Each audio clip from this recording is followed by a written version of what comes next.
nesse momento, na verdade, eles vão tocar o julgamento até o final. Então não vai ter a questão da protelação, o senhor acabou de dizer aí, só para te dar uma informação. Na visão do senhor, se o TSE vira, qual que é a opinião do senhor sobre essa questão? Só para ficar com a minha grande preocupação não é quem vai, quem não vai, quem está disputando, quem não está.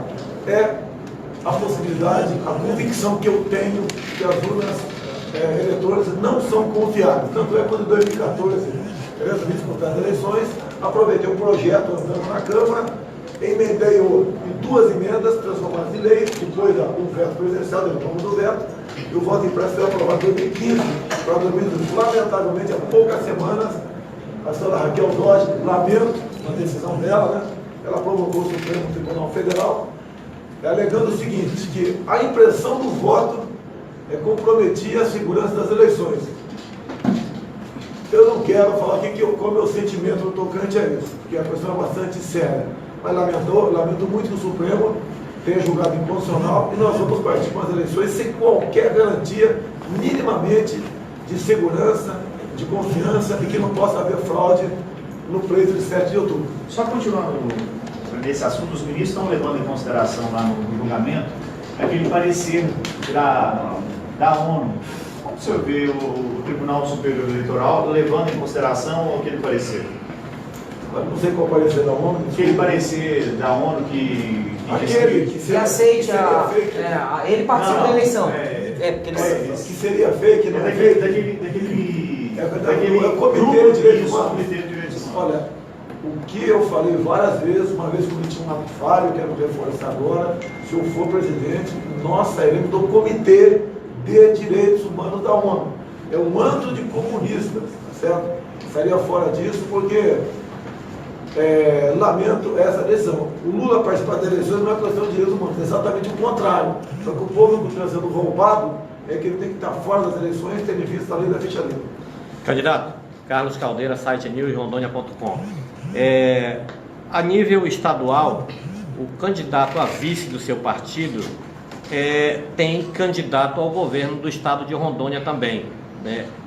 Ele vem aqui pedir voto para o candidato do partido dele, ou o PSL vai andar só com o Marco Rocha? Está aqui o vice, aqui o vice daqui?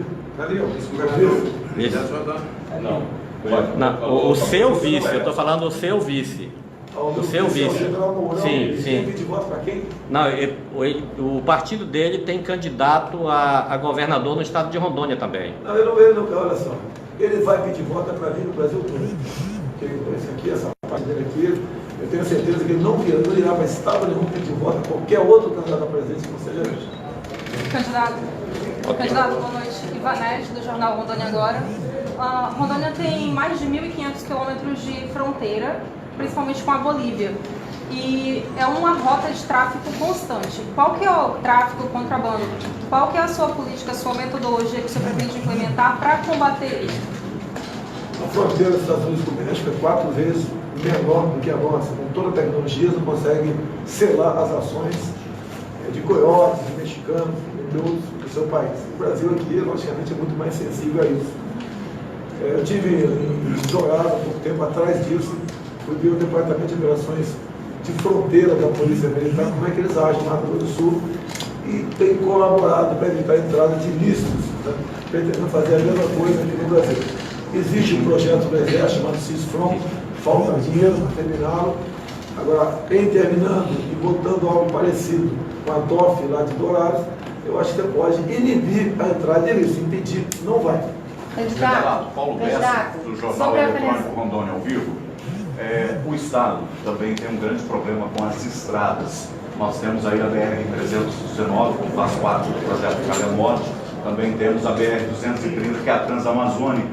Já se jogou muito dinheiro fora e daria para asfaltar aí diversas vezes essas estradas, resolver o problema, principalmente do escoamento de produção aqui do Estado. O senhor pretende fazer o que pelas nossas estradas? O orçamento da União está quase todo comprometido com despesas obrigatórias. Não vim aqui vender ilusão para ninguém. Não é o compromisso que está dentro de mim. Eu vou nomear ministro de forma técnica. o do transporte possivelmente também será um general, formado em engenharia, com profundo conhecimento da questão. Não é porque é general, porque é formado em engenharia pela Academia Militar das Agulhas Negras e participou de construção de estradas pelo Brasil. Você consegue dar uma inibida muito grande no tocante à corrupção. As estradas, quase todas, foram feitas aqui no período militar, naquele período conhecido como integrar para não entregar. Bem, nós saímos do Figueiredo, daí eu queria democracia daquela forma, né? Aquela forma do votar como se o voto resolvesse todos os problemas. Não resolve todos os problemas, certo? Quero eleições, queremos votação, mas o eleito tem que ter responsabilidade. Não podemos aqui justificar qualquer coisa nesses atos impensados dos outros. Nós vamos, uma vez chegando, ao buscar sanear, conter os rabos da corrupção no setor transporte, sem indicações políticas, buscar atender a demanda nacional por esse transporte modal que é o nosso do momento, né? E bem como, se a iniciativa privada topar, parceria público-privada, investir em outros modais, como por exemplo o ferroviário. Fábio Camilo, Forma na Hora, Rádio Forma na Hora, site Forma, receber o IBAMA veio aqui ao estado de Rondônia e simplesmente queimou máquinas, caminhões, madeiras na cidade de Cujubim. Isso é uma cidade, para que você saiba, deputado, é uma cidade que economicamente é movida pela questão da madeira. Como o caso chegando ao presidente da República, como você irá tratar essa questão ambiental no país? Primeiro, a gente vai fundir o Ministério do Meio Ambiente com o Ministério da Agricultura. Esse ativismo ambiental não vai continuar existindo. A multagem, a indústria da multa vai deixar de existir por parte do IBAMA ou do CNBio. Ou o produtor rural tem seus problemas, que não são poucos, com esse de imediato vai deixar de existir. Nós vamos botar alguém nesse super ministério que não tenha qualquer vínculo com ONGs internacionais. E o cidadão vai ter que ser tratado com respeito e consideração. Aqui no Acre, são 53 unidades de conservação e 25... É o tamanho lá. Aqui em Rondônia, 53 unidades de conservação e 25 terras indígenas. É um absurdo que se faz no Brasil usando o nome ambiental. Nós temos no Brasil uma área nova em região sudeste demarcada como terra indígena. Isso daí tem inibido o progresso daqueles que querem investir no agronegócio e até mesmo na agricultura familiar. Vamos achar um ponto de inflexão nisso, que seria do meu entender a fusão desses ministérios, e fazer uma nova política ambiental para nós aqui, que essa então deu certo. Se depender de mim, eu saio do Acordo de Paris, deixo bem claro, tá certo? Que tem outras pessoas para votar que não quiser votar em mim. É porque o Acordo de Paris fala que nós viemos a perder a nossa região amazônica.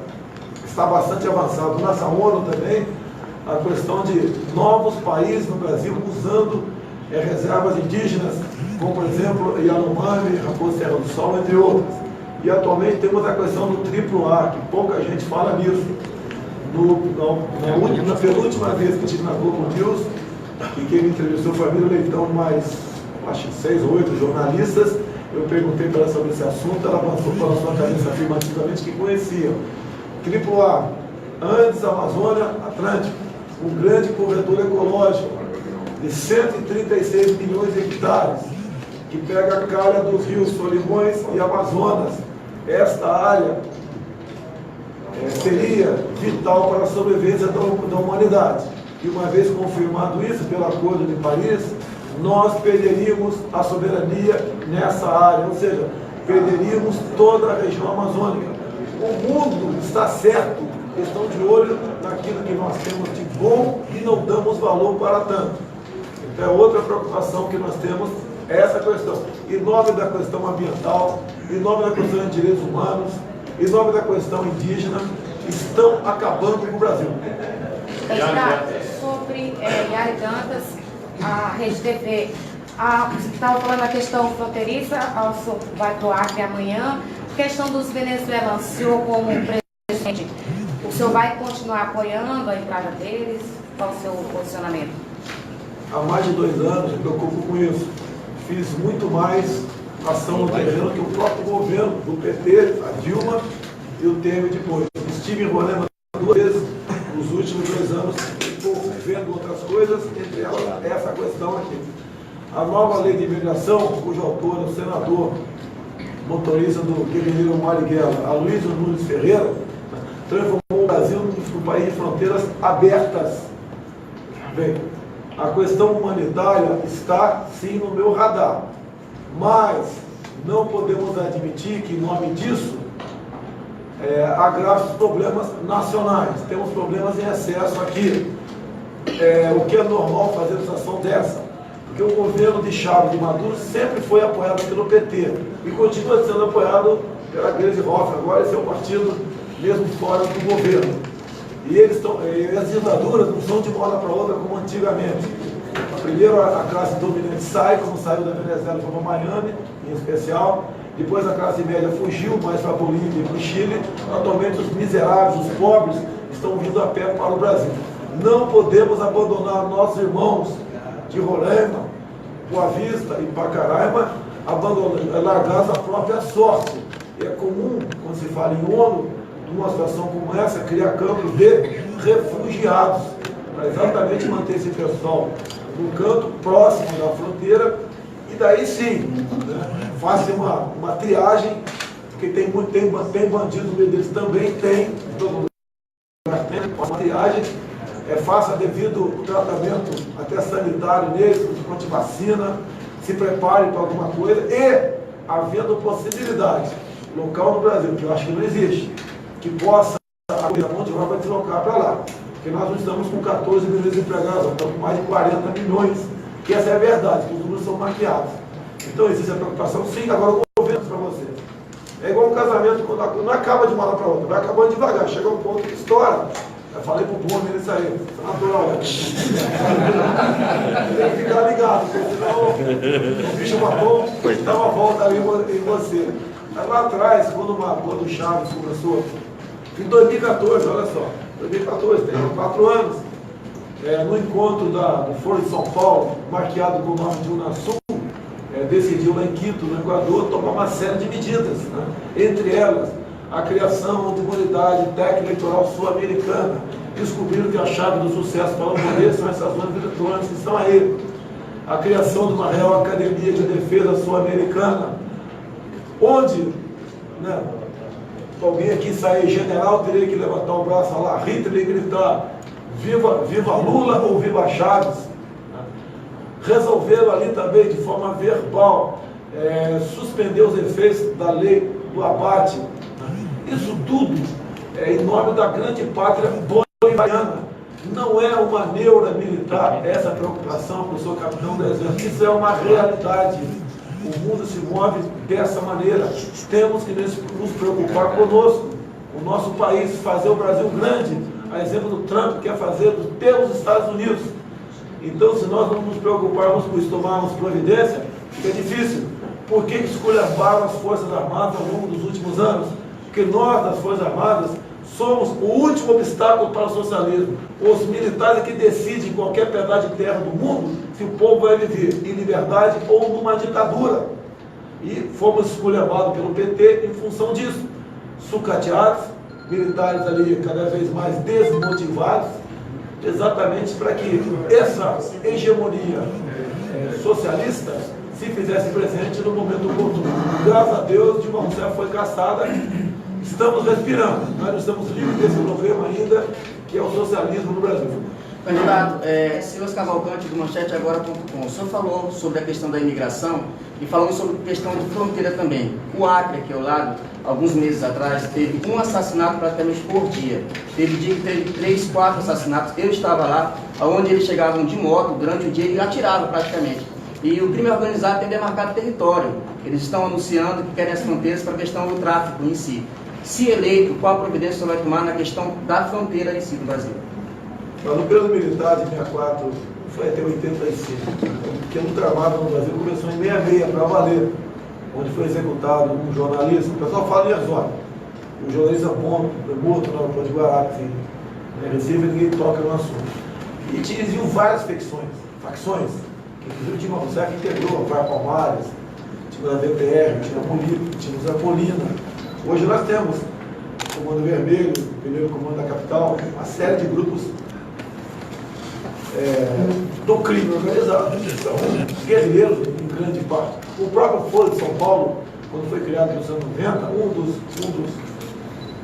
uma das facções que integrou foi a nossa FARC, Força Armada Revolucionária da Colômbia. Não é fácil mexer com esse tipo de gente. A experiência que a gente tem, né, é de paz, mas não é fácil. Então você tem que começar a atacar esse problema. A maneira de você minar esses caras é seguindo o dinheiro. Só tem esse caminho, não tem como fazer mágica. Agora, o que nós precisamos para essas operações, que o presidente pode muito, mas não pode tudo. Eu só botaria minha tropa na rua, no caso GLO, ou essas intervenções federais que estamos tendo no Rio, que na verdade é uma intervenção política, se tivesse uma retaguarda jurídica para poder bem cumprir essa missão. Isso também os policiais do Brasil, federais, militares, civis, também clamam por isso. Eles querem uma retaguarda jurídica. Por quê? Quando você bate de frente com uma facção dessa, geralmente ocorre mortes, certo? E se o outro lado vem a morrer, sempre tem o ativismo judicial para o nosso lado, que vai para cima dos nossos homens e mulheres da segurança. Precisamos de uma retaguarda jurídica, isso quem dá o parlamento brasileiro, para poder vencer esses problemas. Por isso que a gente pede sempre, não fica votando em desses bananas, desses caras que não decidem nada, parece essas pessoas aí que acham que qualquer ação policial tem que ser combatida, o policial que mais mata. Em combate, e nós estamos em combate, os dois lados atiram. E o lado que consegue, no caso nosso, né, uma vez conseguindo sucesso, tem que ser condecorado e não processado. Bom, temos a presença do governador, o candidato do governo, Marco Rocha. Vamos para o Jocely. Deputado, Jocely Santana, sou do jornal Ronda Notícias e represento hoje o Jornal Estadual de São Paulo. Estado de São Paulo? Estado de São Paulo. Boas recordações, entreguei jornal nos anos 70 no Estado de São Paulo e colaborava com a sessão de palavras cruzadas. Mais de 20 palavras cruzadas eu fiz no Jornal do Estado de São Paulo. E lá aprendi a guerrilha Angola, desde os anos 70, né? Os mercenários cubanos. Eu aprendi a guerrilha com 15 anos de idade.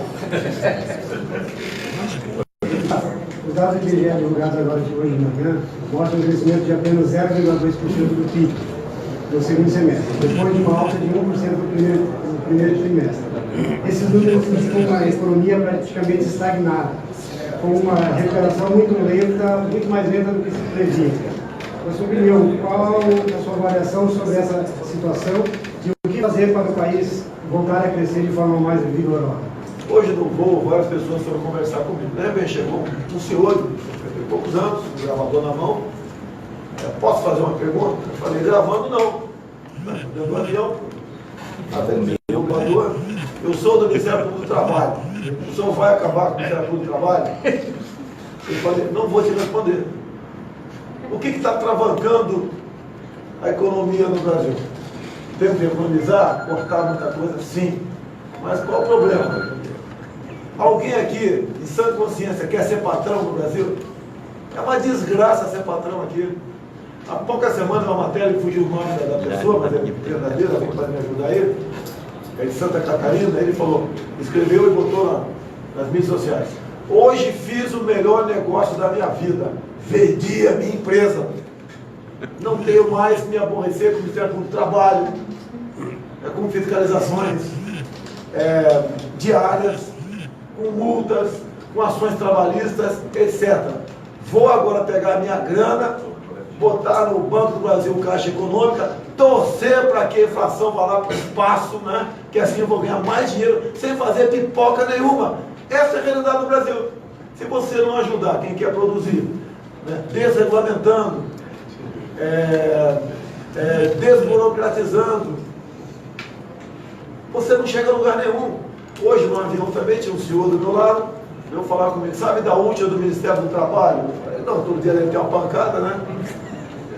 E ele falou, não, é o seguinte, agora o Ministério do Trabalho, via portaria, decidiu que a ensacagem de produtos agrícolas não pode ser mais saco de 60 quilos.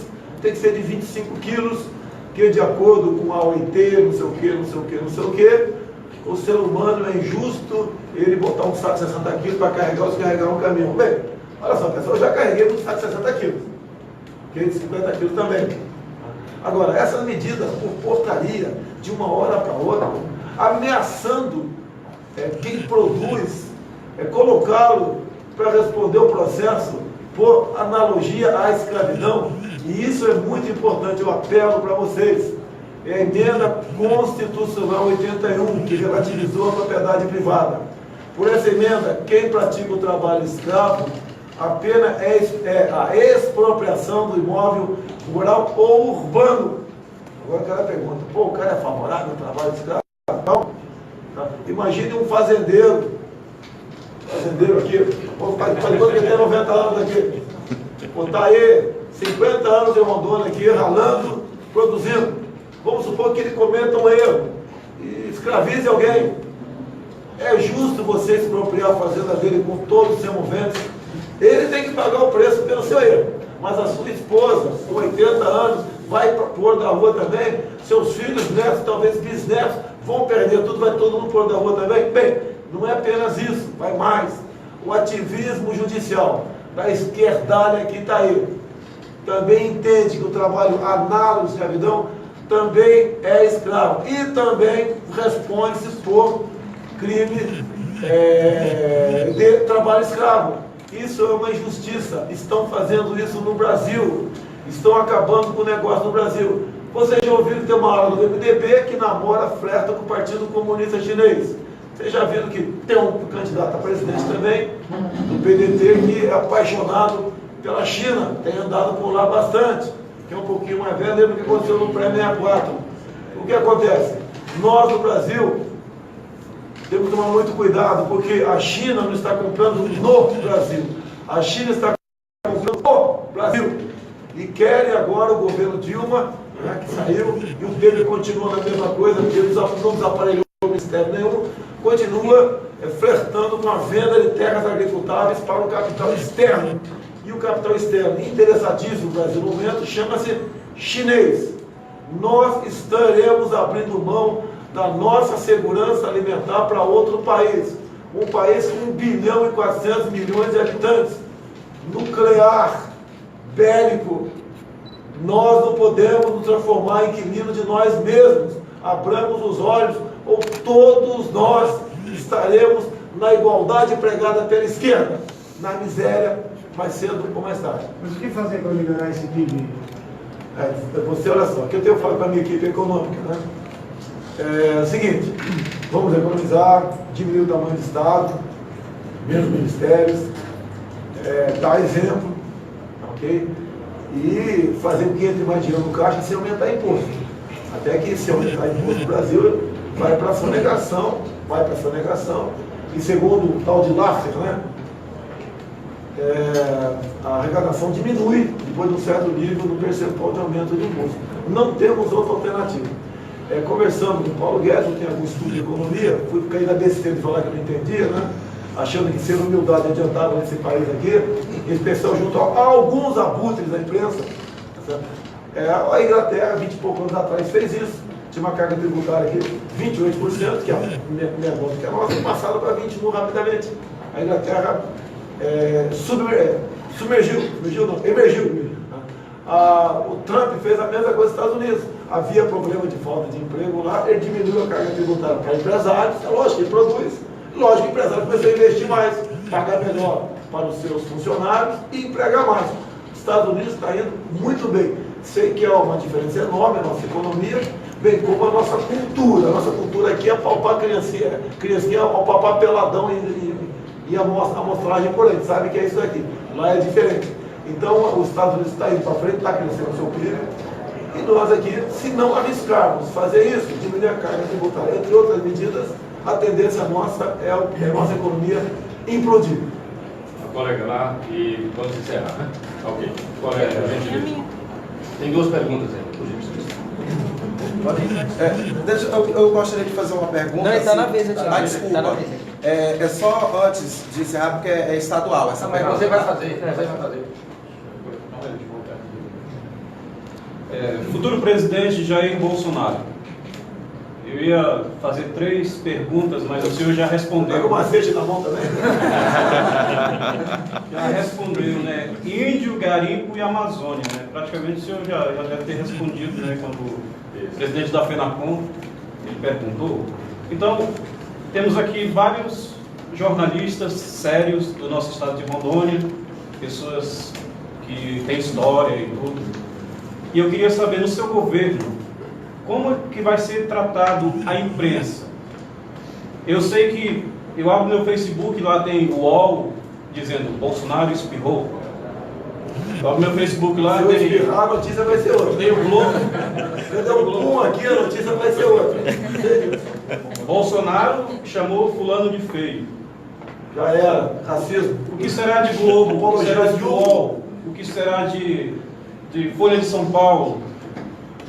O que vai acontecer com toda essa imprensa quando o senhor se tornar presidente do Brasil? A imprensa tem que ser livre e da maneira como cada um vende a sua notícia, essa imprensa vai prosperar ou não. Olha o Globo, a questão de... Quando é que eu fui começando o julgamento? Foi terça-feira, né?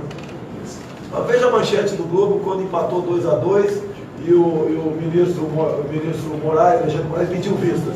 Né? Processo Bolsonaro suspenso depois de 2-2, processo esse que ele respondia por corrupção. Alguém deve ter visto aí. É verdade. É fake news que eles fabricam, não sabem o que falar contra mim. Eles estão numa banana, encontrou um cara que é normal, não é um cara que tem nada para esconder, uma pessoa que pensa no seu país e não no seu mandato ou nos grupos policiais do seu lado. Você vê o Centrão, a nata da corrupção está ali, a esquerda nem precisa falar isso. E vocês viram que Fernando Henrique Cardoso, que mais cedo ou mais tarde vai acabar sendo ainda, né, a princesa Isabel da maconha, que quer liberar a maconha no Brasil, ele reiterou, dizendo que caso eu vá para o segundo turno, ele, PSDB, se une com o PT para me derrotar. Será que o inimigo sou eu? Esses 2 partidos, ao longo de 20 anos, conduziram o Brasil, ou submergiram o Brasil, na mais profunda crise ética, moral e econômica. E tem que ser mudado. Quem vai mudar é o povo. Apesar da urna eletrônica sair, eu vou em frente para complementar apenas, em homenagem ao meu pai, porque eu honro a memória do meu pai. Tá? Se alguém perguntar se meu pai é democrata ou ditador, eu responderia na hora. Okay? O meu pai faleceu em 95. Ele teve, por um tempo, se metido em garimpo. Okay? E eu, logicamente, enquanto tenente do exército, sempre tinha atrás do meu carro, na Brasília, e depois uma Fiat Panorama CL, eu tinha sempre uma bateia e um jogo de peneira. E sempre fui apaixonado pelo garimpo. Digo aos garimpeiros da região, se eu for presidente, vocês serão cidadãos, ok? Candidato. A última então aqui do colega. Com licença. Tá? Se permite. Eu não tenho uma pergunta para fazer ao senhor. Eu já tenho uma colocação, um pedido ao senhor como presidente e ao coronel Marco Rocha como governador. Eu moro na Ponta do Romunão, já tenho 30 e tantos anos lá, nós temos essa dificuldade lá. Para chegar lá, tem a balsa, que tem 1 quilômetro e pouco de extensão. Está sendo construída a ponte, que está atrasada por algum tempo. Em entrevista com o diretor Benite, não sei se ainda é o Mamani, ele disse que houve atraso no repasse, de vários repasses.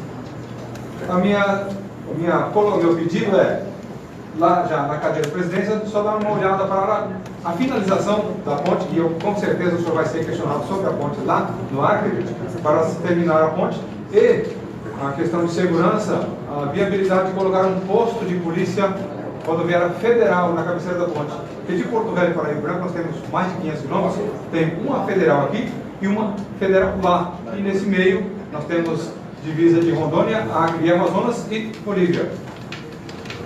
Eu sei que vocês têm que... a resposta de acordo com a assessoria do presidenciável. Está encerrada a coletiva. Olha, o Brasil todo tem problema. Eu costumo dizer que o Rio de Janeiro está pior que o Brasil.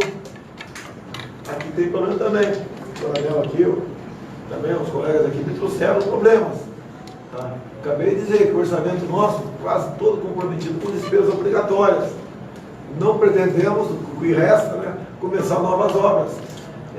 Essa região aqui, próxima do centro-oeste, né, tá certo?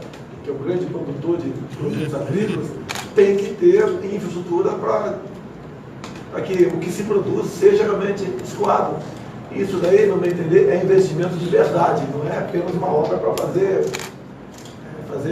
presença nessa região. Pode ter certeza que será priorizado, até porque nos interessa toda a Amazônia, pegando essa área aqui mais ao sul, que realmente seja integrada e nós possamos nos consolidar, não só produzindo algo, bem como fisicamente demarcar nossa fronteira como sendo nossa. E adianto para vocês aqui, tenho procurado a autoridade de alguns países, entre os Estados Unidos, estamos conversando há algum tempo, okay?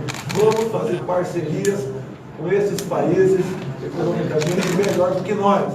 Essa historinha de continuar fazendo comércio com o Mercosul, pelo viés ideológico, vai deixar de existir. Não estou dizendo por isso que vou implodir o Mercosul, mas ele vai ter a estatura que merece. E assim sendo, nós, ao nos unirmos com pessoas, com países melhores do que nós, em parceria, diferente de outras formas de fazer negócio, eu acho que pode ser a saída para nós aqui deixar para trás esse momento difícil que o Brasil se encontra, não só na economia, bem como em outras áreas também, porque é um país mais gente trabalhando menos violência. Por que Marcos Rocha foi candidato ao governo? Obrigado por sua atenção. Por que Marcos Rocha foi candidato ao governo? Não, eu gostaria de saber os seus critérios usados por ele. Olha só, meu partido, eu formei o partido em 40 dias. Certo? E apareceram os voluntários, um foi ele. Okay? Em 78, eu já sabia que ele existia. Eu era aspirante do Exército Brasileiro, eu era segundo-tenente R2. Lógico, contato, não teve aquela amizade, mas nos conhecíamos. E naquele tempo, os meus R2 temporários foram para esses territórios, foram para alguns outros estados do Brasil para compor o quadro da Polícia Militar. E aqui está ele aqui, eu espero, com toda certeza, que ele, uma vez eleito, faça um bom trabalho aqui em Roma. Obrigado. Obrigado. É verdade que o senhor está voando em voo de carreira, comendo um jatinho explodido, é verdade? Eu sou paraquedista do Exército Brasileiro. Sou operador profissional, mas não vou dar esse mole não, até porque também não tenho dinheiro. Obrigado aí por economia. O candidato já a presidente pelo partido PSL, você consegue